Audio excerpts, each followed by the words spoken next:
Okay, everybody, hello. Today we're going to continue our reading lessons for the packet for week 2, day 3. So let's open up the packet over here. Bear with me while I open the packet. Week 2, open with Chrome. Here we go. All right. So for this week, we have read Cinderella 2 times already. Cinderella. Yeah, and we've retold Cinderella. Okay, Annabella, do you wanna remind them the high five retell? What do you say with the thumb? The thumb is characters. Okay, and then setting. This one is the setting. And then the middle finger is beginning. Then the ring finger is middle, and the pinky is end. Thank you. Okay, so today is Wednesday. We're going to change our colors. Ooh, I like that color. That one has the end. It is Wednesday. Right here. Yeah. And we are going to continue to recount or retell. This time we are reading Turkey Girl. And just like we did with Cinderella and the stories from last week, we are going to tell the beginning, middle, and end of this text. Okay? So let me erase this so we can move on. Let me put on the timer because there is a 15-minute limit. Just 1 second. Just going to put 12 minutes. All right, let's go down to Turkey Girl. Right here. Right there. It is a folk tale, so it is not true, but folk tales always have a lesson that you can learn after you read it. So keep thinking about that as we read it. I'm going to read it to you, but then you can read it at home many times by yourself. Got it? If you don't know a word when you're reading it, you can go back to this video and wait for me to read that word so that you can know what word it is. I know some words in these texts are very tricky, okay? Yeah. All right, so long ago, there lived a poor girl who herded turkeys for a living. I think herded means like you know, like a lot of people eat turkeys for Thanksgiving and they have to herd them. Like make sure they're fed and well taken care of so that they can then kind of kill them and eat them. Every morning, she drove them out to the fields. And every evening, she drove them back to the safety of their cages. She treated them with great kindness, and the turkeys loved her for it. One day, the girl heard some people in town talking.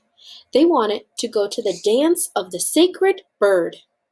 This great event happened only once a year, and it was to take place in just 4 days. So there's some kind of dance called the Dance of the Sacred Bird. Maybe it's like a party, and it was going to be in 4 days. The girl said, "Oh, how I wish I could go." She said that to the turkeys. "But I cannot go in such old, ugly clothes." You see the picture here? It's kind of like Cinderella wanting to go to the ball, but she can't go when she's all like with like the ugly clothes that she had on that she always uses to clean. The mean sisters broke it. The mean sisters broke the dress that the mice made for her, right? In the original movie. The girl once thought the turkeys could understand her, but on the day of the dance, one turkey stood tall and spoke. "Dear friend," he said, "we will help you go to the dance. You shall laugh and be merry." You know what merry means? No. It means happy. It's another word for happy. Oh. It's like, I'm merry. Are you merry? Yeah. I'm happy. Are you happy? You have earned some fun. Ooh. So the turkeys are going to help her? I wonder how. At first, the girl was shocked. Can you do shocked? Then somehow it felt right that the turkeys, her only friends, should speak. "We only ask that you come back before sunset," said the turkey. "You are the one who keeps us safe." The turkeys then danced around the girl.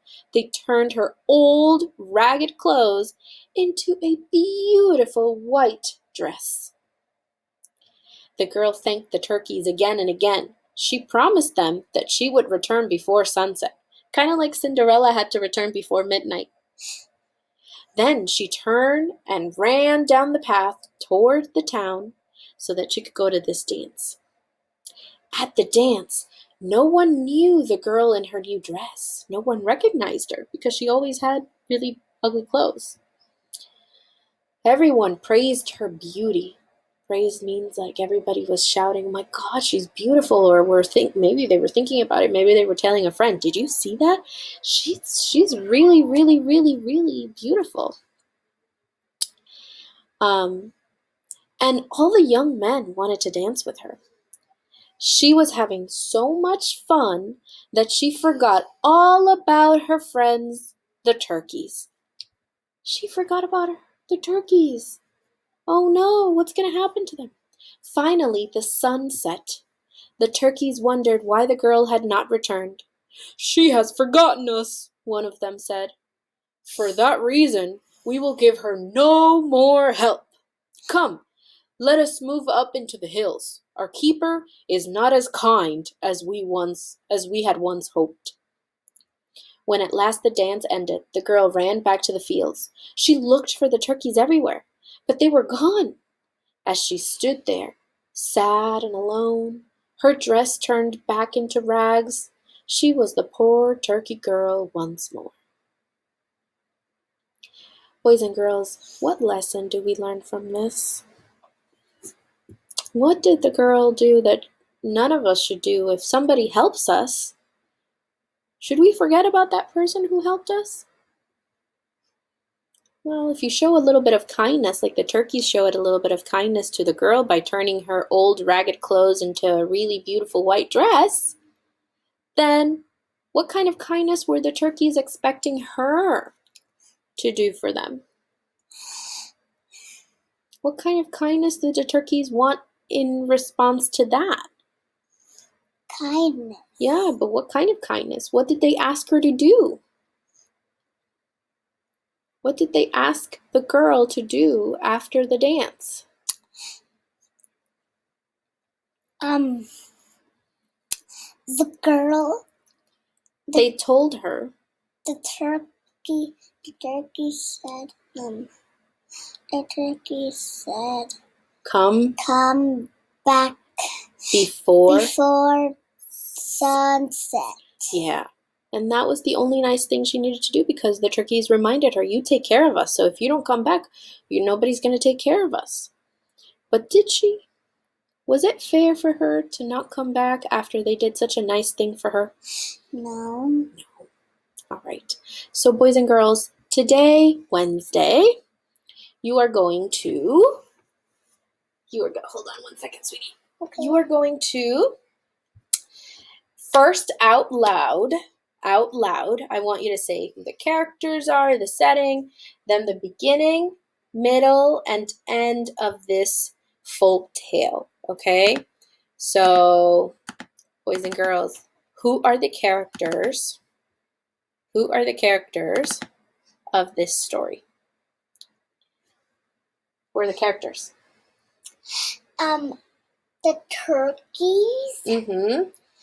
and the little girl. The girl. Those are the main characters, right? The turkeys and the girl. Then, there were people in town, but those are not the most important characters. So, the characters in the story are the turkey girl and the turkeys.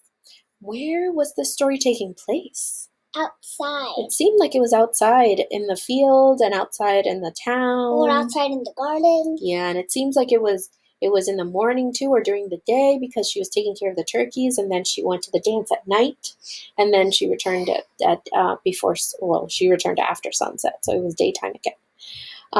When you're writing about the beginning, okay, let me see if I can use this size.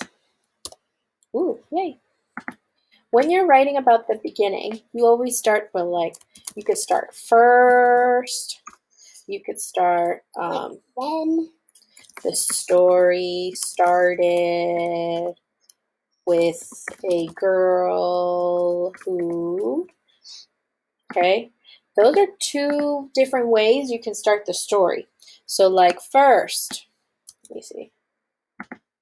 Let me erase first and do it again.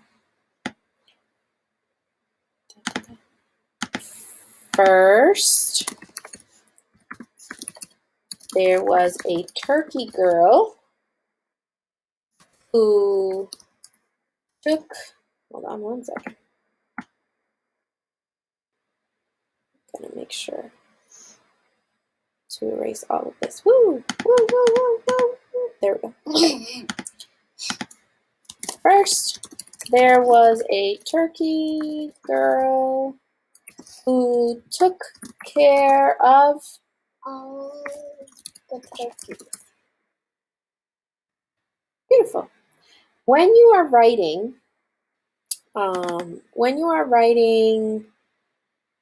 for the middle part, remember that you don't start with first because it's not the first part. You can say then.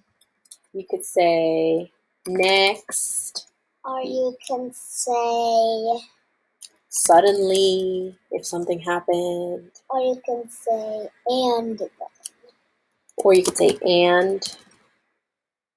Right? Those are all 4 words you could start your middle part of the story. So you could say, then the girl found out about this dance party or dance of the sacred bird. Yeah, or next. And she really, really wanted to go. And the turkeys told her she could go if she came back before sunset. Okay. But then, so this is just, let me just erase a little bit. Whoa. Okay, let's see if I can go down here to the end. Okay.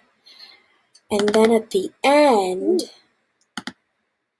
when we talk about the ending, we like to say finally or maybe last. I say that when I do. Or in the end. Or right? Those are all 3 words that we can use when we're writing or telling to someone the last part of the story. Okay, what? What about major events? Those are the major events. The beginning is an event, the middle is an event, and the end is an event. That is supposed to be in the beginning? Yep.